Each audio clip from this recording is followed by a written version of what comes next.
October's momentum is absolutely carrying into November, and October was the fourth month where there were more home sales than actual number of homes available. Now, somebody had asked me, really, what is that difference?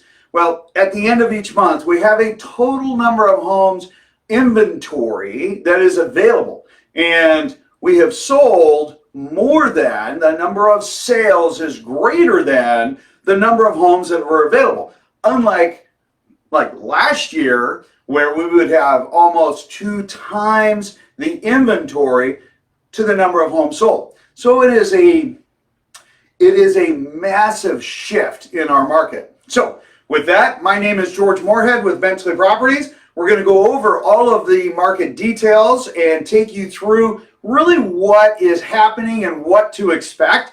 Along with that, make sure you subscribe, share this link. So I know that the Northwest MLS just came out with their press release. You get that once a month. The media will come out in spurts over the next 2-3 weeks and whatnot.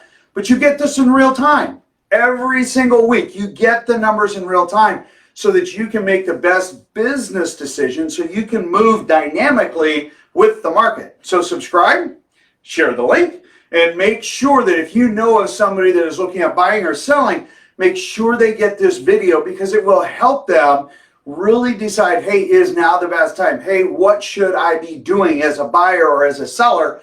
And because there's no strings attached, it's free. So feel free to ask any questions.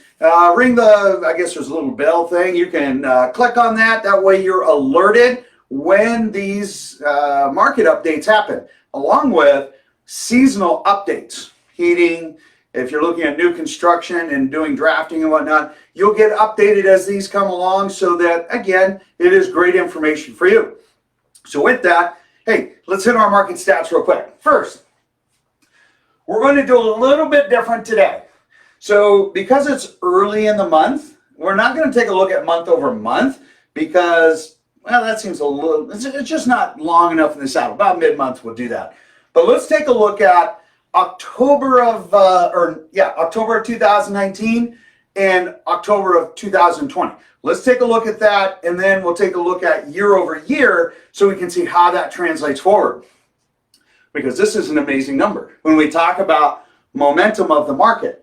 So month over month, year over year, October and October, okay? All right. For sale, again, our inventory is still down. It's down 38.4%. However, new on market is actually up 30%, along with pending sales are up 27%, and solds are up 30%. That's amazing, because as we've continued forward, again, year over year, our inventory is down. New on market year over year, meaning Jan 1 to November 7th. Our inventory is new on market, meaning a seller said, George, I'm going on market. Okay, those numbers are actually down just a tad bit year over year, but our pending year over year is up 4.7. But look at this. We are now officially 1% more home sales year to date, year over year higher. Now, if you might remember, back in April, we were like 18% below market value. And then as we headed in, and we each and every single month, we kept chipping away and chipping away and chipping away at that, to where October, about October 27th, we were even with the board. We had sold as many homes year to date. We have continued to increase that, and now we are actually have more homes sold in November 7th by 1% year to date over last year. That is incredible. Really, that is amazing when you think about it. Now, we kind of predicted that everything was going to slow down maybe a little bit, and really we figured we were going to have kind of a sluggish slowdown. There were a lot of things that were happening, including staying at home and not being able to go out and do things. And in 2019, that didn't happen, right? But here, we have absolutely surpassed it. And in fact, we have had record sales this year. We've had some really great appreciation. The funny thing is, With buyers, buyers are even more educated today. Now, I'm not sure if that's because they're staying at home and have a little bit more time to look on the computer and kind of get, better metrics.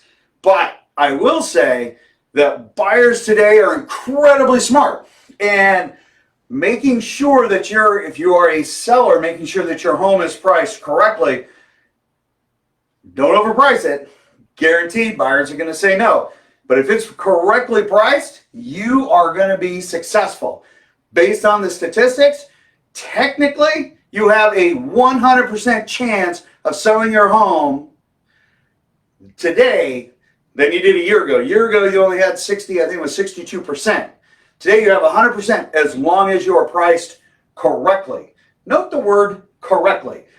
Sentimental equity has, zero value. Zero.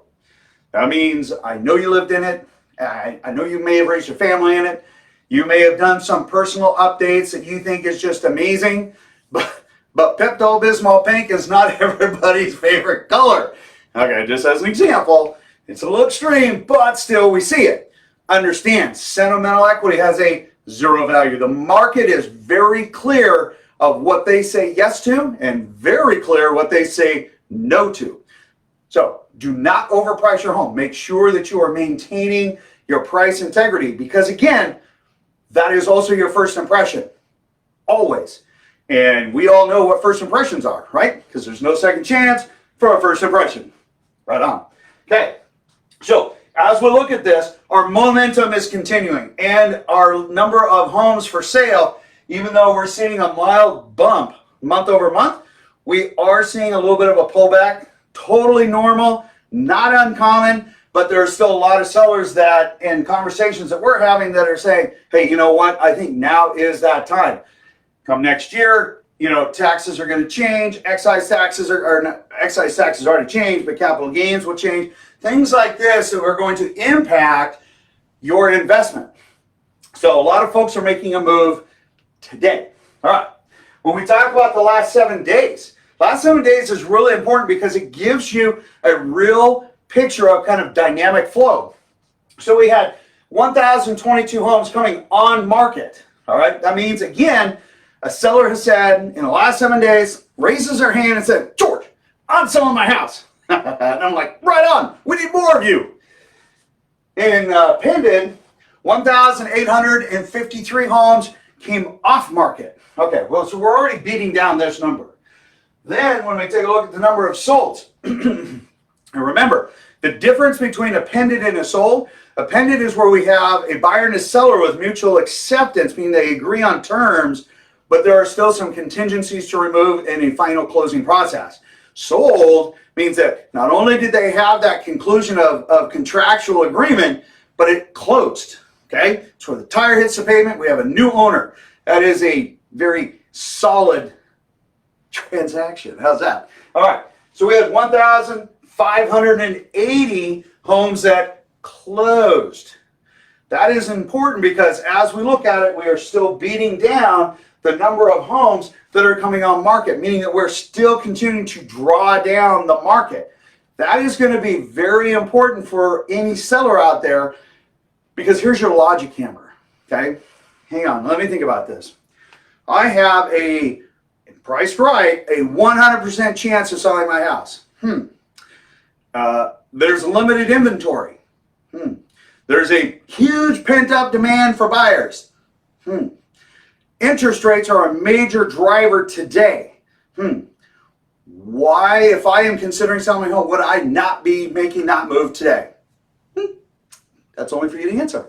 All right, mortgage rates. We talked about that as one of the 4 driving factors. Well, right now, owner-occupied new purchase financing. Okay, so let me sidebar real quick. Somebody says, George, you always say owner-occupied, new financing, new money. What does that mean? Okay.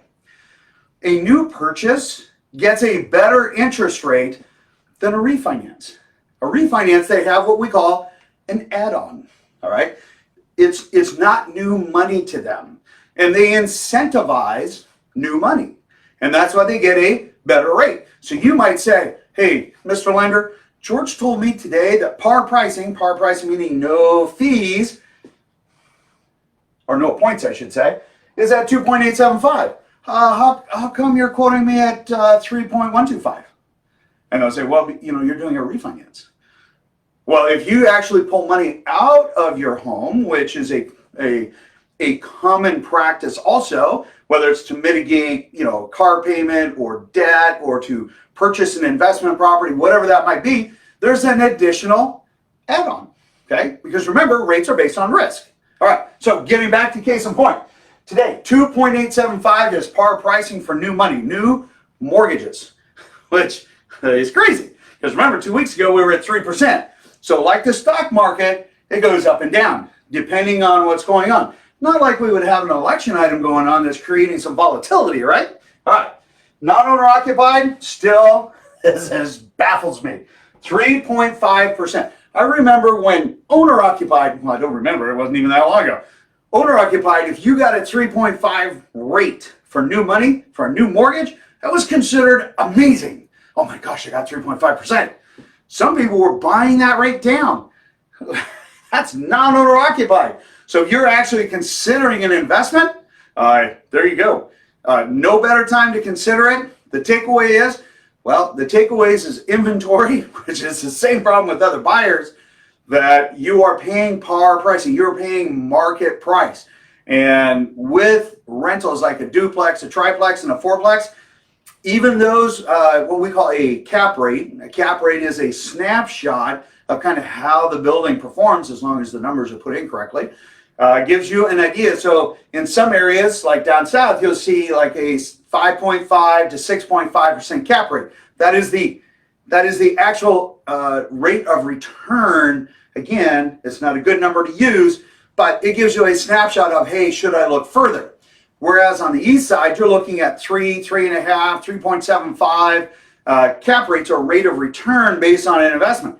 And if you head north into Snohomish County, you're going to look at cap rates anywhere between 5 to 6, depending on where it's at, size, condition of the home, or condition of the property and whatnot. So those are returns that you can look at, and that is your borrowing cost, which again is amazing. Now, one person did ask, what is the minimum down payment? 20% is the minimum down. 25% is an optimum number because there's a break point on interest rate at 25%. So keep that in mind if you're considering an investment property. All right. So as far as the market is absolutely marching forward. We will continue to see this through the end of the year. Will we see it past mid-December, or are we going to see our traditional slowdown? Or like we did in 2017, where it just bulled all the way through. Entirely possible that this year, December will bull all the way through the end of the year and then slow down January, part of February before our spring market picks up. All right, if you have any questions, post them up on the board. We respond typically within 30 minutes, and people love the answers. It creates a lot of conversations. If you're asking a technical question, leave me your phone number, because I can leave you a better answer that will provide more clarity. Again, there's no strings attached. There's no cost. I'm not gonna hunt you down. But if you have a very technical answer, let me answer it in a better way, because then otherwise we go back and forth and back and forth and back and forth. And many times it's like, this is a simple 1-minute conversation if you just allow me to answer your question. So just keep that in mind. I have one shout out. My team is awesome. I can't say more about them. And that becomes so self-evident. So Dave and Paula Freeman, your comment, I am humbled. Thank you very much. You guys are awesome. Absolutely love you guys. And it was a pleasure, and it will be a pleasure to work with you guys again. You guys are absolutely amazing. And I just want to say thank you. Same thing with Peter and Keisha, and that is awesome. You guys are great. To my team, I am humbled by your professionalism, by the way that you treat clients, and you don't treat them as a paycheck like many agents do. And I just want to say thank you. So with that, and everybody, you guys have a beautiful day. It's kind of a mixed day out there. But in the meantime, stay safe and post your questions. Remember to subscribe, and I'll get you guys on the next video. Take care.